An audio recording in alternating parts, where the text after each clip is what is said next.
ایک لاچار لڑکی اور ایک جنزادے کی یہ کہانی ہے۔ ایک گاؤں جو کہ سنسان رہتا تھا، اس کے کنارے ایک جھونپڑی تھی۔ جھونپڑی میں ایک لڑکی رہتی تھی جس کا نام زینب تھا۔ زینب کی زندگی دکھوں سے بھری ہوئی تھی۔ بچپن میں ہی اس کے ماں باپ دنیا سے چلے گئے تھے اور وہ اپنی سوتیلی خالہ کے ساتھ رہتی تھی جو اس پر بہت ظلم و ستم کرتی تھی۔ زینب نہ صرف جسمانی طور پر کمزور تھی بلکہ اس کی ایک ٹانگ بھی بچپن کے حادثے میں خراب ہو گئی تھی، جس کی وجہ سے وہ ٹھیک بھی چل نہیں پا رہی تھی۔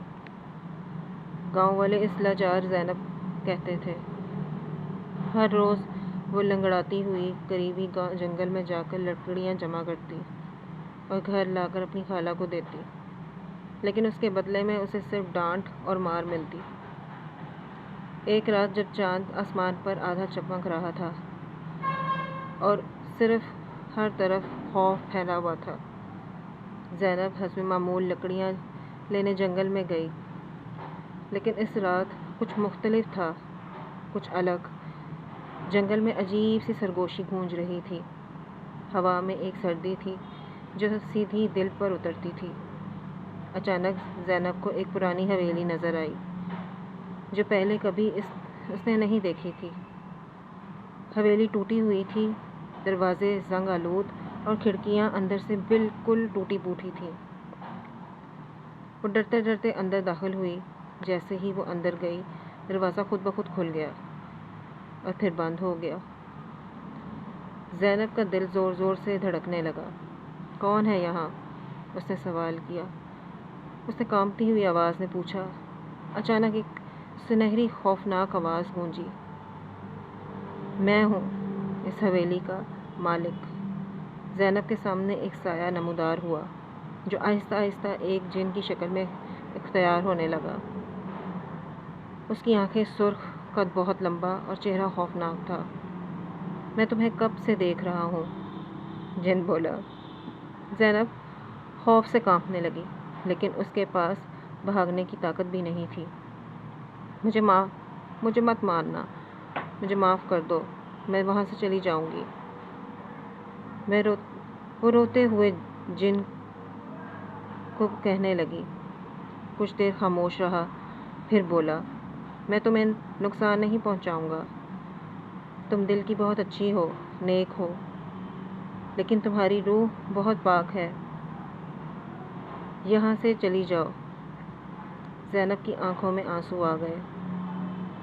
کیوں؟ میں نے کیا کیا ہے؟ جن نے کہا، میں تمہیں یہاں سے جانے نہیں دوں گا۔ وہ زور سے رونے لگی۔ میں نے کیا ہے؟ اس نے پھر سوال کیا۔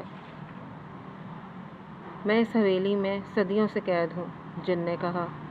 میں بھی یہاں آیا تھا، پھر میں یہاں بند ہو گیا، جن نے گرجتی ہوئی آواز میں کہا۔ زینب اس ویران حویلی میں قید ہو گئی۔ اس کے لیے کھانے پینے اور ہر چیز کی آسائش فراہم کی گئی۔ اس کی ہر آسائش کا خیال رکھا گیا۔ اس کی ہر طرح کی آسائش کا خیال رکھا گیا۔ نہ کوئی کھڑکی، نہ کوئی دروازہ، نہ کوئی چیز جہاں سے وہ فرار حاصل کر سکتی، صرف ایک چمک، ایک روشنی جس نے اسے گھیرا ہوا تھا۔ تم سب سے قیمتی چیز کون سی قربان کر سکتی ہو؟ جن کی ایک زوردار آواز آئی۔ زینب حیرت سے گھبرا گئی اور اس نے سوچا، میری زندگی سے بڑھ کر قیمتی چیز تو میرے پاس کوئی بھی نہیں ہے۔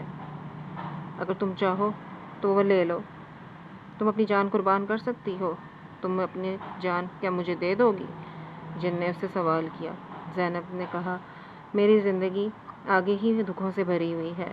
اگر میری زندگی قربان کرنے سے تمہیں آزادی ملتی ہے تو میں تو اپنی زندگی تمہیں قربان کر کے دے دوں گی۔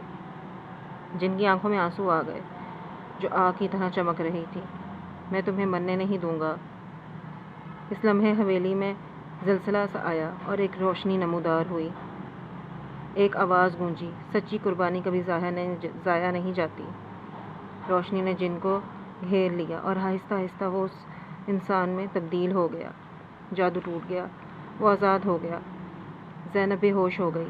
جب اس نے آنکھ کھولی تو وہ جنگل کے کنارے تھی۔ اس کی ٹانگ بالکل ٹھیک ہو چکی تھی۔ اس کے پاس وہی شخص کھڑا تھا جو کبھی جن تھا۔ تم نے مجھے آزاد کر دیا۔ وہ بولا۔ زینب کی آنکھوں میں خوشی کے آنسو آ گئے۔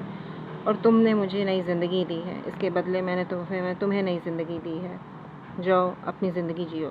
اس کے بعد اس کی زندگی بالکل بدل گئی اور وہ اپنے گھر چلی گئی۔ یہ کہانی صرف ایک راز رہ گئی۔ اس کہانی کا یہی سبق ہے کہ جو قربانی سچی قربانی ہو وہ کبھی بھی ضائع نہیں جاتی۔